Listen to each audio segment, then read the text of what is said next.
Hi folks, my name is Phil and welcome to Grounded, the series which looks at airlines of yesteryear. This episode will take a look at Western Pacific of Colorado, not to be confused with Pacific Western of Canada.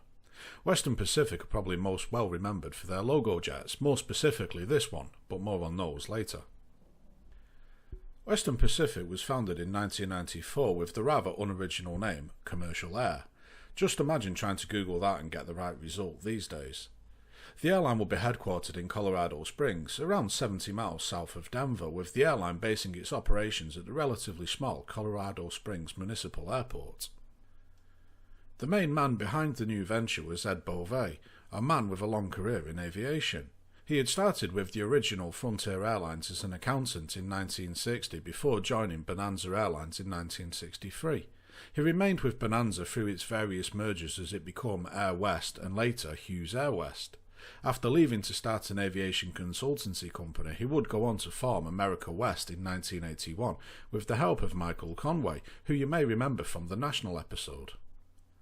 Edward Lewis Gaylord of the surprisingly large and family-owned Gaylord Entertainment Company was a key investor in the startup, with Gaylord himself pushing the company to change its name to something a bit more memorable and less generic than Commercial Air. With the airline's planned routes being west of the Mississippi River and a number bordering on the Pacific, they went with Western Pacific for the new name. It's probably a bit pedantic to point out that the airline would be operating on the east side of the Pacific, so perhaps Eastern Pacific would have been more apt, or Western and Pacific, but I think that sounds more like a railroad company. Anyway, I'm getting distracted again. Western Pacific, or WestPac for short, had chosen Colorado Springs as their primary base over the new Denver International Airport. This new airport opened in February 1995 after a 16-month delay, and the airport was also $3.4 billion over budget, adjusted for inflation. A result of this was that the airport had increased fees in an effort to recoup losses and cover the blown budget. These higher fees were incompatible with Western Pacific's planned low fare structure, hence the move to Colorado Springs. Colorado Springs Municipal Airport was located about 70 miles south of Denver, while the new Denver airport itself was 40 miles north of Denver. It made Colorado Springs a fairly attractive option for folks in the southern half of the city, given it was around an hour's drive away. The management team believed that they could poach passengers away from competing airlines at Denver, who would be happy to make the journey to Colorado Springs to take advantage of WestPac's lower fares. Western Pacific would operate a fleet of Boeing 737-300 jets. Their first one arrived in mid-March in order to undertake crew training flights as well as proving runs for the FAA ahead of their scheduled launch the following month. A second 737 would arrive in late April, cutting it a little fine and arriving just in time for WestPac's inaugural flights on April 28, 1995. Western Pacific's first destinations were Kansas City, Las Vegas, Los Angeles, and Phoenix, with San Francisco seeing service a few days later on May the 1st. The airline immediately saw rapid growth, with 6 more 737s being delivered by August, and the route network expanded with the addition of Seattle, San Diego, Houston, Dallas-Fort Worth, Wichita, Indianapolis, and Chicago midway. So I better mention the liveries then.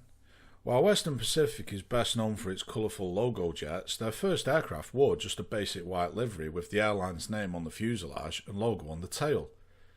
The Air Logo program, as WestPac called it, would see the airline sell advertising space on the outside of their aircraft and was a clever way of bringing in extra revenue for the growing carrier.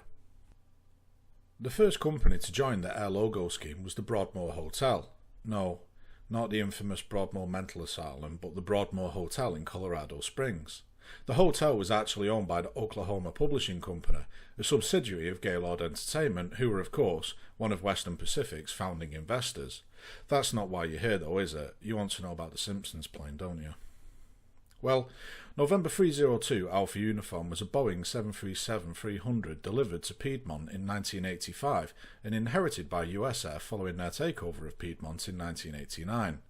The aircraft would remain with US Air until early 1995 when it was picked up by Western Pacific.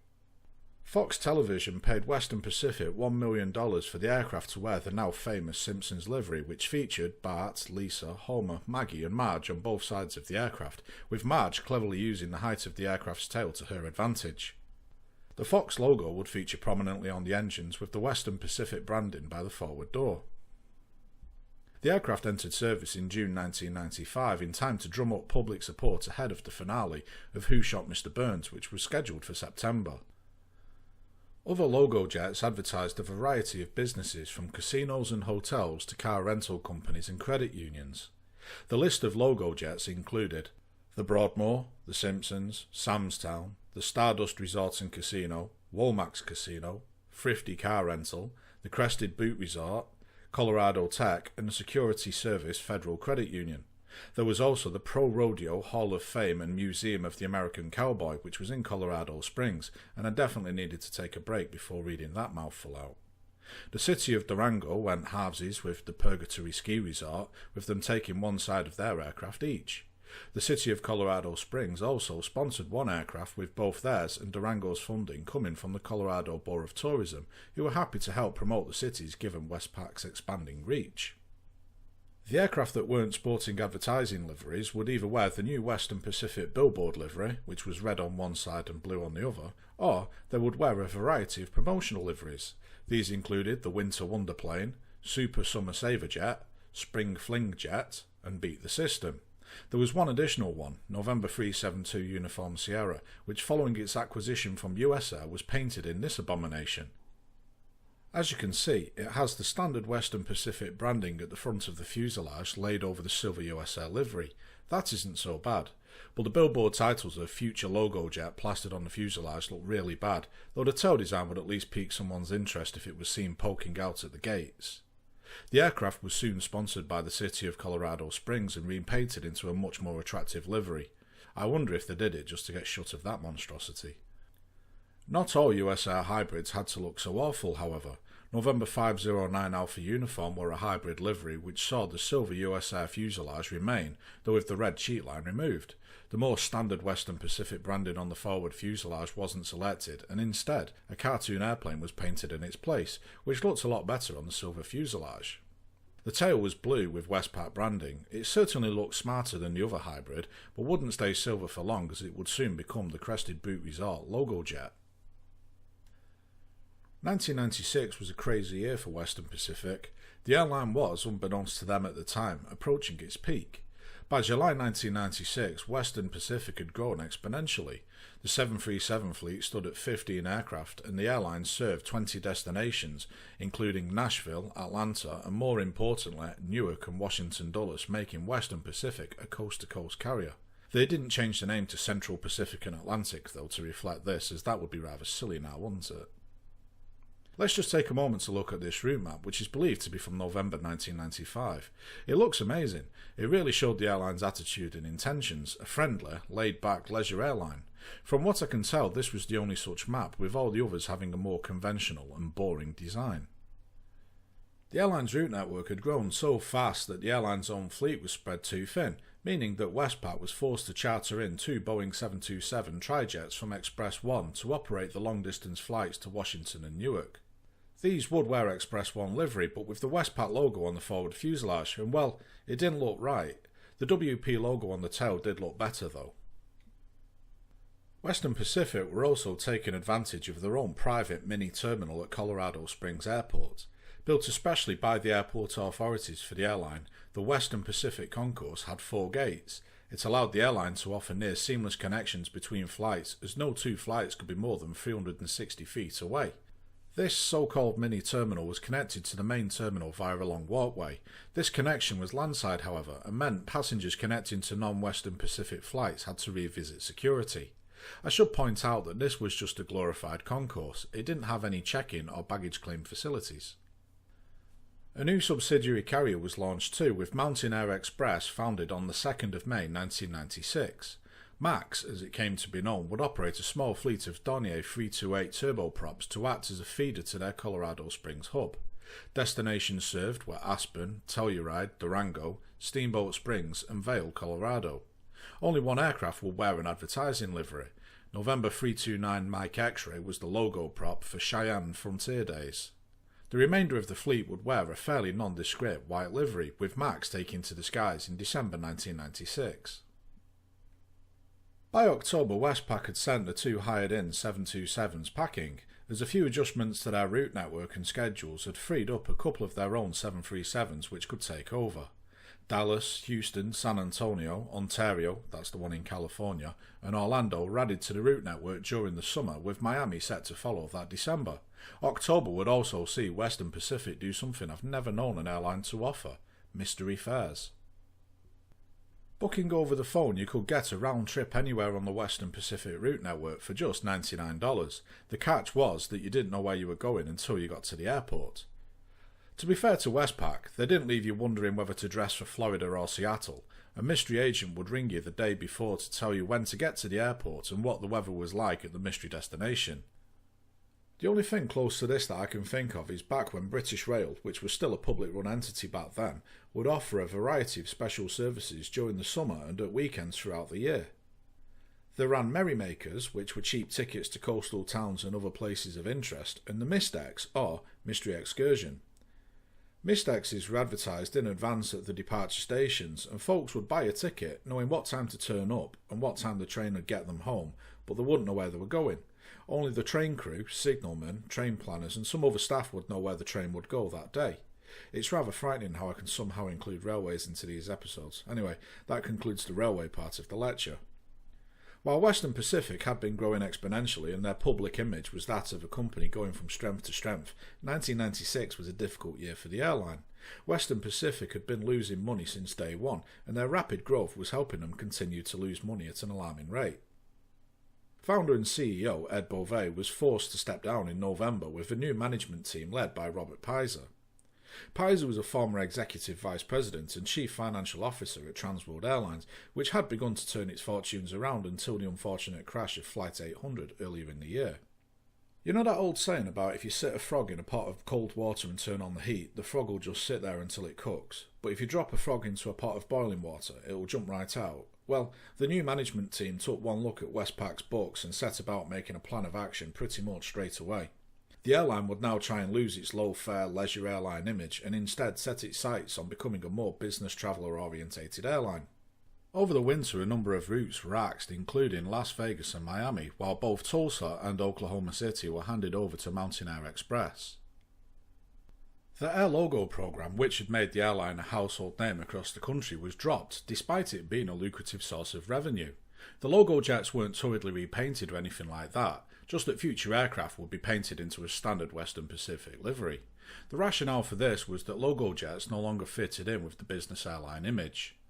4 more Boeing 737-300s were delivered during the first half of the year. These were all brand new from Boeing rather than second-hand, and brought the WestPac fleet to 19 aircraft. Western Pacific also adopted a new logo to reflect how they were now a business airline. The logo was painfully stylised, and if you didn't know it was supposed to be for Western Pacific, you'd never have got it. It looks disturbingly like both the Air Wisconsin and United Airlines logos, the latter being particularly bad given that United was the dominant carrier in nearby Denver. They also revealed the new livery, and to be quite frank, they managed to bungle that.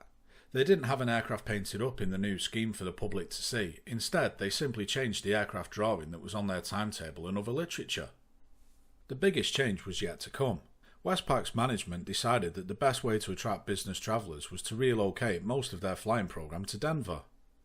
Their reasoning for this was that business travellers wouldn't be prepared to travel from the more northerly parts of Denver all the way down to Colorado Springs in the same way that bargain-seeking leisure travellers would. It's worth pointing out that WestPac seemed to be now taking the Kiwi approach to business airlines, in that they didn't have a frequent flyer program, a business class cabin, or any other business class amenities.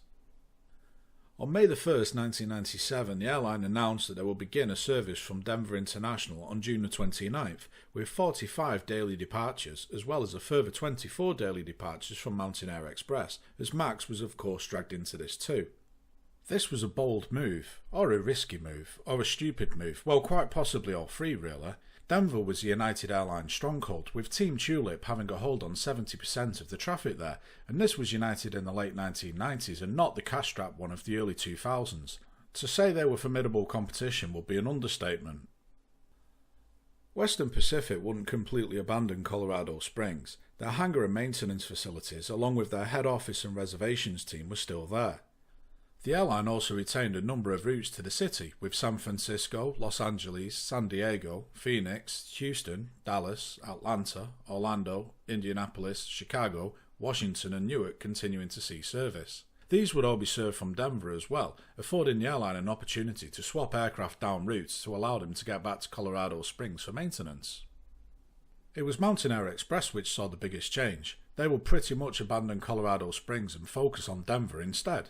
They would operate flights between the two, but the focus was clearly on their new home. A number of new routes were added, including Salt Lake City, Casper, Cheyenne, and Albuquerque via Santa Fe. Immediately following their move to Denver, Western Pacific announced plans to merge with Frontier Airlines. This wasn't the original Frontier, which had been acquired by People Express and absorbed into Continental in the 1980s, but a new one formed in 1994.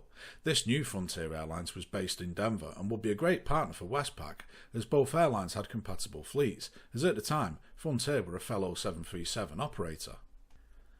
The merger was planned to be completed in October, with Western Pacific being the dominant party, as WestPac shares were exchanged at a rate of 0.75 for each share of Frontier stock. A July press release stated that the new combined airline would have a fleet of 34 Boeing 737s and 4 Dornier 328 turboprops, and was expected to serve 30 destinations with 111 daily flights from Denver alone. This new combined airline, which hadn't had a confirmed name yet, would be led by Western Pacific's Robert Pizer, who would retain his role as chief executive. In the interim, Western Pacific and Frontier agreed a code-share partnership which would come into effect from August 1997. Both airlines published route maps showing their combined route network and highlighted which routes would be operated by either or both airlines. The Frontier one looks, well, like a Frontier one of the time, but the Western Pacific one with the new logo and its heavy use of blue and grey made it look a lot like a United Airlines map. Things seemed to be progressing nicely through September. The two airlines were sharing gates and ground equipment ahead of the merger, and then suddenly on October the 1st, the merger was called off. As part of the due diligence ahead of the merger, Frontier's accountants had been granted access to Western Pacific's books and damn near had a heart attack. They discovered that the airline had not only failed to turn a profit, but it was running out of money and fast, with WestPac getting dangerously close to bankruptcy. Frontier realised that merging with Western Pacific was almost certainly going to end in the failure of both airlines, and thus they called it off at the 11th hour. Had this been a wedding, then Frontier would not only have left WestPac at the altar but gone home and burned the wedding dress, and then discovered that the engagement ring was made out of plastic. Incidentally, I proposed to my missus with a plastic ring, as at the time it was all I could afford. I did get her a proper one the next year though. With the merger called off, things went from bad to worse for Western Pacific, as 2 days after the merger collapsed, 4 out of the 7-member board resigned, including those representing the Hunt family of Dallas and the Gaylord family of Oklahoma, 2 very major financial backers. With the collapse of the airline imminent, Western Pacific filed for Chapter 11 protection in order to give them a chance at restructuring. Western Pacific was able to continue operating, but the restructuring saw the closure of the Colorado Springs hub, with everything now being focused entirely on Denver.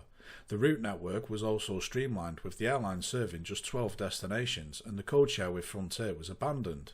Delivery of the airline's next aircraft, November 967 Whiskey Papa, which was nearing completion at the Boeing factory, was cancelled, with the aircraft instead going to Air New Zealand as Zulu Kilo November Golf Alpha. In December, Frontier themselves launched a bid to acquire Western Pacific, with the intention of picking up the airline's assets and leaving the debt behind, but that came to naught. Western Pacific would be thrown a lifeline though, when an investment company offered a $50 million support package to the airline, with the first $10 million instalment coming in mid-December. The airline's white knight was Smith Management Company, who were at the time the parent company of Hawaii's Aloha Airlines. Unfortunately, Western Pacific continued to lose money. January's revenues fell short of what was anticipated, and by the end of the month, Smiths had pumped $23 million into the airline. On Wednesday the 4th of February 1998, the airline ceased operations and began Chapter 7 liquidation proceedings. Western Pacific was grounded, permanently. So, what went wrong? Well, it's easy to blame the move to Denver as the sole reason for the demise of Western Pacific. The truth is, however, that the airline had a lot of problems before that. Remember, the airline never made a profit before it moved to Denver, so something was wrong a lot earlier on. While some have questioned the decision to set up shop in Colorado Springs, it did have its advantages.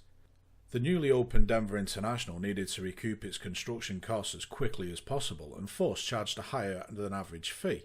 This was incompatible with Western Pacific's planned low fare structure. Denver also had a lot of competition. It was a United Airlines stronghold. United were in great financial position at the time, and their size meant that they could have easily squashed WestPac had it tried to go head-to-head with them. Instead, the airline would operate out of Colorado Springs, where there was little by way of competition. The airport itself was also close enough for folks in Denver to drive down and take advantage of Western Pacific's lower fares. The carriers at Denver soon cottoned on, however, and began to lower their fares just enough to convince people that the 1 hour drive to Colorado Springs wasn't worth saving a few extra dollars. One of the biggest issues for the airline was it expanded far too quickly. The route network grew so fast that at one point the airline was forced to hire in 727s until more of their own aircraft were in service. In an attempt at serving as many destinations as possible with such a thinly spread fleet, the airline found itself operating routes with odd frequencies, with flights operating 2, 3 or 4 times a week with just one flight per day. Though, as the fleet increased in size, the frequency of flights did improve at least. Western Pacific had terrible load factors throughout its existence, however. In 1995, the average across their network was 62.8%, with 731,198 passengers on 8,638 flights across 16 routes. In 1996, the average load factor was down to 58.3%, with 1,769,756 passengers on 22,155 flights across 24 routes. Moving to Denver saw their passenger numbers rise, but the load factor dropped further to 56.9%, with 2,001,700 passengers travelling on 27,526 flights across 43 routes. A big issue in 1997 was that Western Pacific wasn't only competing against other airlines. Following their move to Denver, the airline was literally competing against itself. There was a considerable amount of route duplication, and while I'm not a fan of the airline pulling out of Colorado Springs entirely, it would have at least boosted their load factors out of Denver, as Western Pacific was operating flights half empty to the same destinations, and a huge waste of both their cash and their aircraft which could be deployed elsewhere. When the board panicked in late 1996 and brought in a new CEO, out went the Logojet program, which had not only been bringing in money to the airline through sponsorship, but also increasing the airline's brand awareness. For example, back then I was a teenager in merry old England, but I knew who Western Pacific was. I'd seen some of their Logojets online, and I even had a few that I flew myself on Flight Simulator 98. Had there been no Simpsons Logojet, then chance is I wouldn't have known about them. For the record, I wasn't exactly in a position to book a flight with them back then, but my point is that the Logojets brought Western Pacific some terrific brand awareness. Even Ryanair would soon follow suit with a brief run of Logojets. Western Pacific tried to transform into a business-orientated airline, but didn't have any of the basics in place. As I quipped earlier, they took the Kiwi approach to things. Their aircraft didn't have a business class cabin, and they didn't establish a frequent flyer program, so there was no benefit to the passengers to be loyal to WestPac and travel with them over the competition. This was made worse when the airline moved to Denver, as not only did United account for 70% of the traffic in Denver, they also had an enormous route network, a rewarding frequent flyer program, and if that wasn't enough, they had a global reach through their membership of Star Alliance. Just to squeeze this in near the end, I've got to talk about that new logo. It looks like a rip-off of both the United Airlines Tulip and the Air Wisconsin logo. Ironically, Air Wisconsin acquired Mountain Air Express as part of the Western Pacific liquidation and went on to operate flights for United Express. In my opinion, there was nothing wrong with the original WestPac logo. To change to one that looks disturbingly like a much larger carrier and then move into their home turf and compete with them is beyond words.